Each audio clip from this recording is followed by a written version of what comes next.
Good evening, Vice President. Ma'am, during your first few press conferences with us, you mentioned that merong triumvirate or power of triangle power, something like that. And you mentioned na sa susunod na press conference yun na babanggitin, particularly some details about the House Speaker and the First Lady. May we finally know ano po ito, ma'am? Sit in. Well, yes, dinidiscuss namin yan kagabi, no? Diniscuss din namin yan kagabi. And kasi, mame-mention ko yung pangalan ng First Lady doon sa mga sinasabi sa hearing. And, alam mo yon, ang gusto lang naman namin kasi lahat sa Office of the Vice President ngayon, magtrabaho. In fact, kung makita niyo doon sa loob, if you're allowed to visit Yusek Lopez, isang buong malaking plastic box ng documents ng trabaho ang ginagawa niya. Ganun din ang gusto ko, that I be allowed to attend my events and go around to talk to the people. Yun lang ang gusto namin. Kaya sinasabi ko, kung pwede sana sagutin ko yung mga tanong doon about sa committee hearings sa ibang araw, because I'm waiting for them to push it para makasagot ako. Sa ngayon kasi kulang pa eh. Para sa akin kulang pa. So I'm waiting for them to push it para ako magsalita. Hindi ako nagsasalita ngayon kasi ang gusto ko nga, ituloy na lang nila yung hearing nila at tapusin nila kung kailan nila tapusin para makabalik na kami sa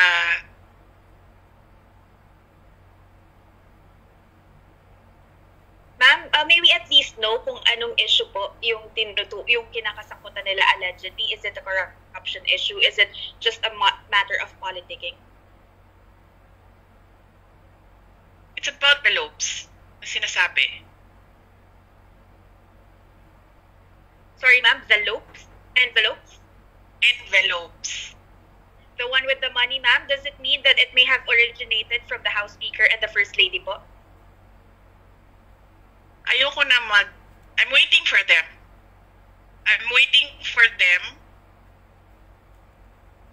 Na umabot sila doon. Ayun kasi tinigilan nila yung envelopes eh. Hindi ko alam kung naririnig nila yung mga discussions namin. Nakikinig sila sa mga discussions namin. Tinigilan nila eh. So I'm waiting for them to push. Inaantay ko kung ano yung mga sasabihin nila para one time na lang yung sagot. Okay, ma'am, may we at least know kung sino po yung congresswoman or man na sinasabi nyo na may utang sa husband nyo ng 9 million pesos, as well as the lawmaker whose dad has been apologizing to you over his or her conduct in the hearings? Sit in interview man. Well, sit in. Yeah. So, oo, hindi ko masabi kasi hindi ako nagpaalam sa asawa ko na sasabihin ko yung pangalan. Kukunti lang naman yan sila nandiyan sa Committee on Good Governance. Hanapin nyo yung may mga kaso. Tapos, kukunti lang din yan sila dyan na may tatay na politiko. So, by process of elimination, madali nyo lang mahulaan kung sino. Ay, sorry, sandali lang ha. Hindi ko exclude na natin si Franz Castro. Hindi yan tatanggapin na kaso ng husband ko. Okay, salamat po. Okay, next question after Ms. Kat. Glenn Wego, DZWB, Jemmy Superadio. Glenn, pasok. Hi, BP, maayong gabi. Magtanong ko lang po sana kung plano niyo po mag-stay dyan until New Year. May pag-usap po ba kayo sa liderato ng Kamara, BP? Kasi parang kanina naglabas nga sila ng statement na parang nilalapag nyo na yung protocol po nila. Thank you, ma'am. Oh yeah, yes. Actually, pinuntahan ako dito ng Sergeant at Arms kanina, nakipag-meeting siya sa akin. We sat down and we talked and then he leave. And no, I will not leave.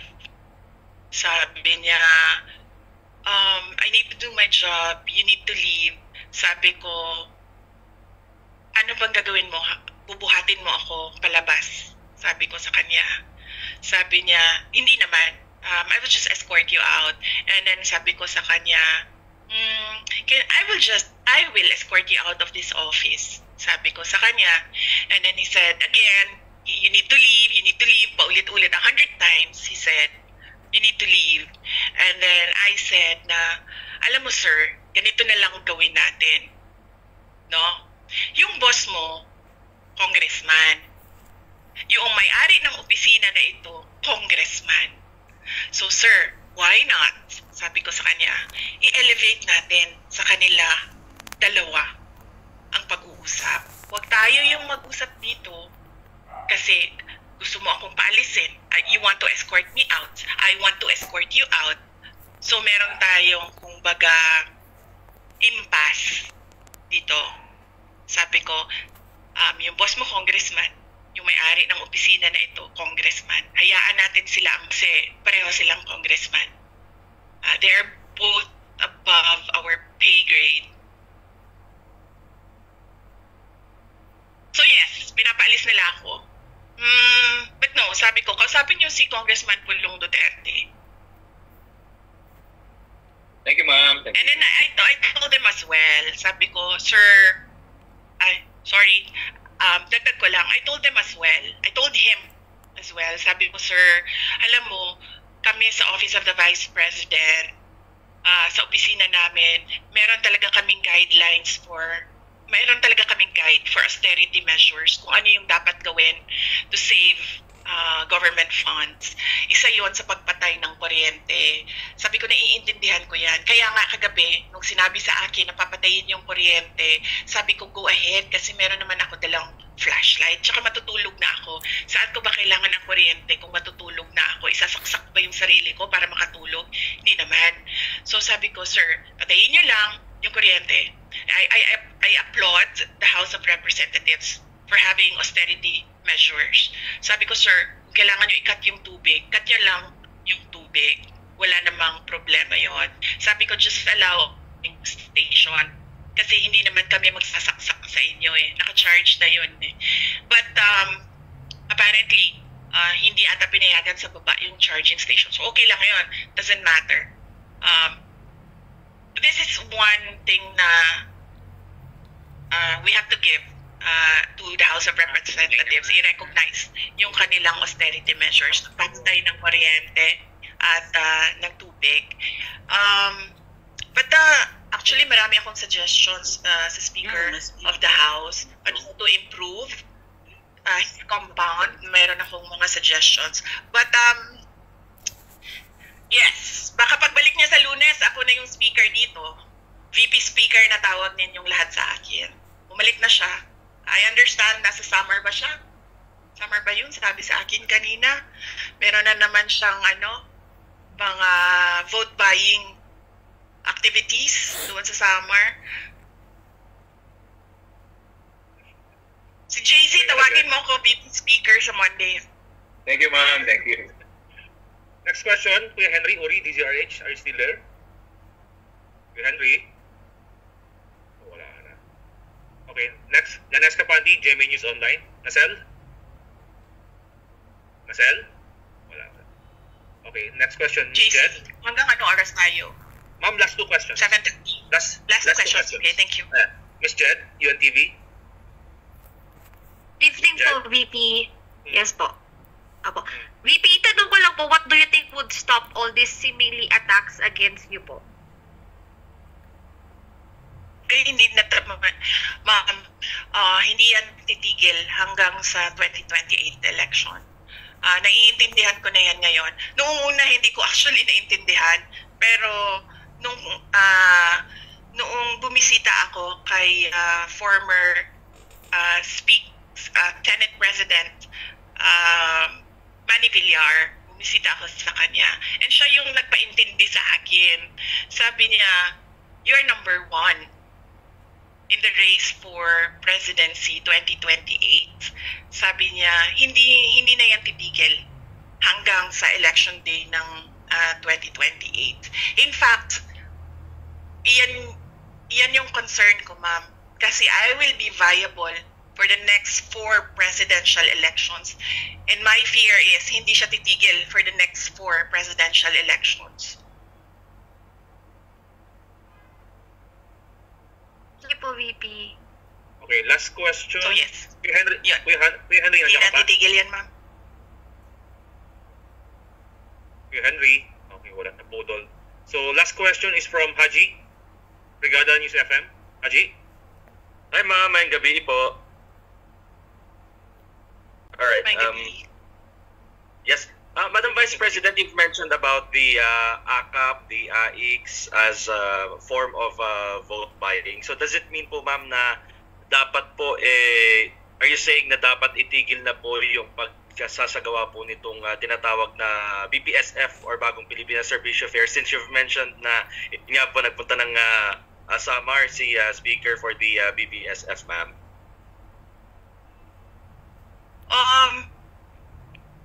Well, yes, that is a matter, no, na dapat pag-usapan ng executive department. Kasi clearly, ginagamit naman kasi talaga siya sa vote buying. In fact, noong nakaraang barangay elections, meron akong kausap na isang member ng House of Representatives. And then natanong ko siya, sabi ko, magkano ba yung suporta mo sa mga barangay candidates? And then, sinabi niya, no, I don't give. Binibigyan ko lang sila ng allotment ng wala pang akap on eh. Binibigyan ko sila ng AIX and tupad. So, clearly, sa ganun, meron ng parang some sort of admission from a politician na ginagamit siya for vote buying. In fact, noong nakaraang election din ng barangay election, merong nag-file ng case talaga, di ba, sa Davao Region. Kasi ginamit siya pambayad sa mga botante. Well, kung ako ang presidente, hindi ako papayag ng ganyan. Kasi para saan ba yan? Di ba para sa mga individuals in crisis? At para sa mga kapos? Ang dami-dami kayang nakakatanggap na hindi in crisis and hindi kapos. In fact, sabi nga nung DSWD, bago lang, di ba? Nagpalabas sila ng news item. Sinasabi niya doon, wag i-politicize ang pamimigay noong kanilang ayuda. GC, I see that certain Dodi at Kat Domingo naka-raise yung kamay nila. Gusto mo ba sila Ma'am, na ako, sorry. Hindi ko lang nababasa. Baka hindi ka. Dana po si Kat. Kat is done. Okay. Dodi? Okay. Really? Question? Yes, hello BP. Oo, Magandang may gabi. Dodi na Yeah. Okay, so citizen lang ako, average citizen, average voter. So, obviously, hindi naman talaga in aid of legislation yan. Tama kayo, VP. And para sa akin kayo yung kauna-unang nabuto si VPN. Election pa lang, alam natin by 2028 kung sino yung susunod, and alam natin lahat kung saan ang gagawin ng mga yellow and left para ma-prevent yan. Pero look at us now. Ngayon sa bansa natin na nagiging voice of reason, ito mga left. Mga left, something is wrong. Diba? Ngayon ko lang, ma'am, is hindi naman seryoso, pero you think may sibling rivalry itong si Senator Ivy at BBM? Kasi ini-expose at na-expose tuloy yung leadership ng kapatid niya. Yun lang, ma'am.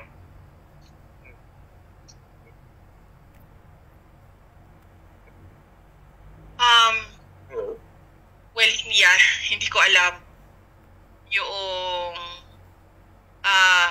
alam yung sibling rivalry. So wala akong personal knowledge sa sibling rivalry. I can only answer for sa pamilya namin, sa Duterte family. Kaming magkakapatid, wala kaming sibling rivalry. Okay, thank you, ma'am. Thank you, Sir Dodi, Thank for you. pointing that out. Thank you. Dapat lang. Ma'am, No, wait. Ma'am, for pointing out na ano. ma'am, may last follow-up si Haji from Brigada News FM. Haji, Yes, JC. pasok niyo na yung... Haji, your last follow-up. Opo, yes, Madam Vice President. Lastly, ma'am, sorry, I clarify ko na po kasi I need to ask this kasi nabanggit po ninyo kanina na you're planning na po as hanggang at least until Christmas or until the New Year kasi parang part to na planning ninyo na baka sakali na or your expectations would be baka abutin ng ganun po katagal yung contempt order ng since yung mga congressman po yung nagsasabi kung hanggang ilang araw. Pero ma'am, may sorry po pero may mga gamit na po ba kayo until at least Christmas sa House of Representatives po? Since indefinitely you were allowed naman po ni Kong Pudong na magstay. Yes, meron akong gamit dito. Actually, ang problema kasi dito, hindi ako nakapaghanda ng maayos. Kagabi lang kasi, during our meeting, my meeting with Yusek Lopez na bring up na based on the timelines of Ilocos 6, the case Ilocos 6, umabot sila ng Pasko, umabot sila ng New Year. But, nagpabili na ako kanila ng tali kasi dito na lang ako maglalaba. And then dito ko na lang din i-dry yung clothes ko. Medyo madami naman akong t-shirt na nadala. So, pwede pa siya. Paulit-ulit lang. Kasi uniform naman yung dinala ko eh. So, hindi siya halata na paulit-ulit. Kasi uniform siya ng OVP lahat. Opo. And yung day-to-day activities niyo po, ma'am, as Vice President, ay dyan po kayo mag-office, kumbaga.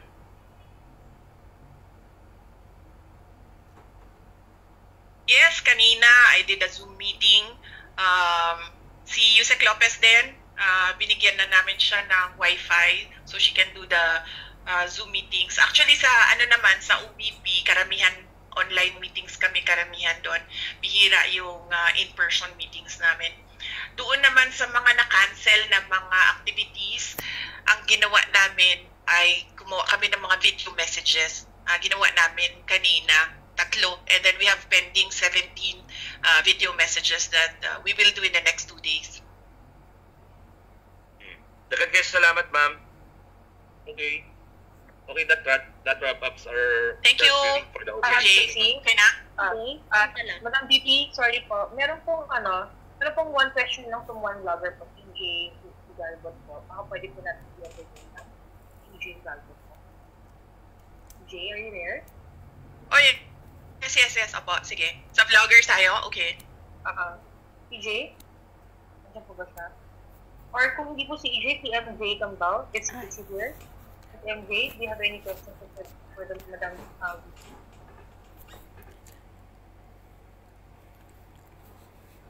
Alright, so mukhang wala po. Pero meron pa pong nag-raise ng hand eh.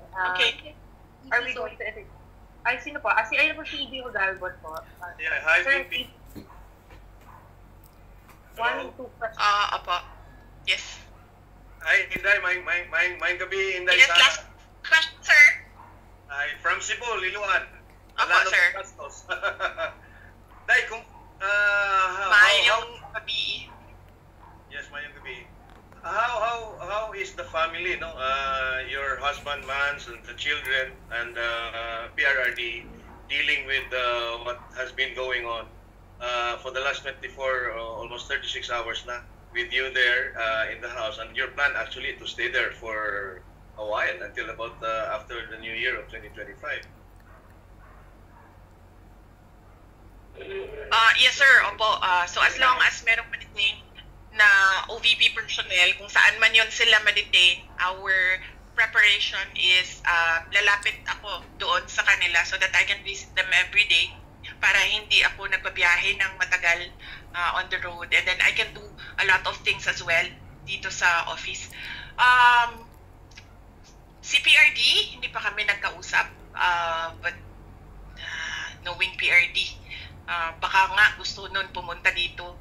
Kaso isa lang yung sofa dito, kaya hindi pwedeng pumunta si President Duterte.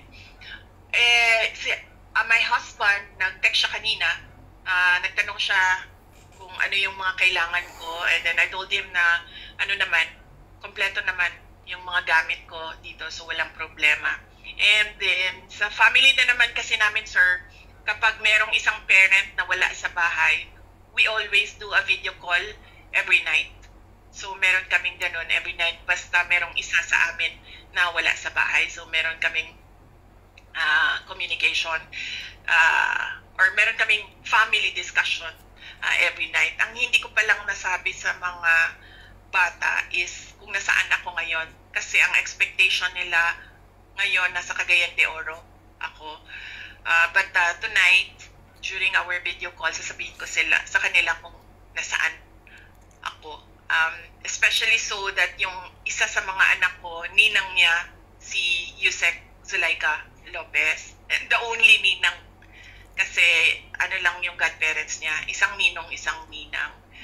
And they're very close, yung anak ko tsaka si Yusek Lopez. So, I expect her to understand kung bakit nandito ako. But, pag-usap kami mamaya. Dahil follow-up question lang, no? You mentioned, Thank you. Baka pupunta si Pierre yan. Yes. What if maraming mga supporters mo ang gusto na rin pumunta dyan sa batasan, mga ordinary Filipinos? Yes. Yan din madami actually nag-text sa akin, sir, na gusto nila pumunta. And then sinasabihan ko sila na wag na kayo pumunta. Alam ko, lahat ng mga tao ngayon ay kulang ang kita, kulang ang hanap buhay. Sabi ko sa kanila, tumutok na lang muna kayo sa mga trabaho ninyo para maganda or masaya yung Pasko ng mga pamilya ninyo. So, yan yung lagi ko sinasabi sa mga tao na sinasabi nila na pupunta sila dito. And then, meron ding one or two politicians na nagsabi rin na pwede ba silang bumisita dito. And then, I told them na bisita na lang siguro sila sa office hours na ang House of Representatives. So, wag during weekends kasi wala namang opisina dito. And wag after office hours. Thank you, Day. EP, palihog. Thank you! Sorry, last na ma'am. Yung gabi! Magandang... Yes. Ma'am? Yes. Ma'am, sorry. Makapunta kayo? Sarah? Hello? VP Sarah, sorry, I have to ask a question. Yes, ma'am. Your father po, si former President Duterte, Sino to? po, when he attended the Quadcom hearing po before, no? And you were there. Opo. So, si PRRD po, he took the oath po when he attended the Quadcom hearing tungkol nga po dun sa EJK po nung patay dun sa kanyang drug war. And during our Bush interview po after that, sinabi niya, he is urging you not to do the same din sana. So far po ma'am, kasi yung ma-attend po ngayon na OVP officials have no personal knowledge po regarding the confidential expenses. And ang itinuturo po nga po nila na ay ang special disbursing officers and chief of staff and kayo po na may nakakaalam nga po dito sa confidential funds. So yung lawmakers po right now are still very hopeful that you will attend the hearing, explain and answer the questions po about the over 600 million confidential funds ng inyong opisina at paano po ba talaga ginasta itong pondo po ng taong bayan. Maria, last question, wrap up here. Kindly wrap up. Okay. Yes. Okay. Yes, nag-gets ko. Unang point mo is sumagot sa mga members ng House of Representatives. Sinabi ko na kanina kung bakit ako hindi sasagot sa members of the House of Representatives. Dagdag ko lang doon na the power of the purse is the power to give or take away money.